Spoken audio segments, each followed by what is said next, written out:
Alamin natin ang tatlong pundasyon para maging balanse ang buhay ng tao sa report ni Eagle News reporter Bel Surara. Bel.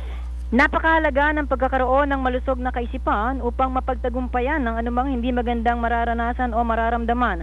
Sa panayam kay Dr. Eduardo Tolentino, isang psychiatrist, sinabi niya na hindi dapat magkimkim ng sama ng loob. Napakahalagang mayroong napagsasabihan ito upang sa gayon ay gumaan ang pakiramdam.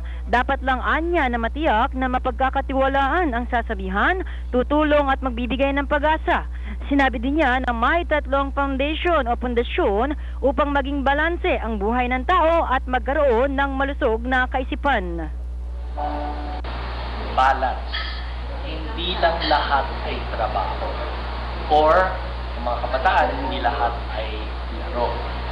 Sabi nga ni Freud, for us to have a balanced life, we could never sit on a one-legged stool kasi tutumba yun. Ang three foundations for a balanced life would be work, love, yung mga relasyon natin, at play, yung time natin para sa sarili. Mahalaga itong mga bagay na ito upang manatili tayong healthy. Bel Surara, Eagle News. Kakaiba!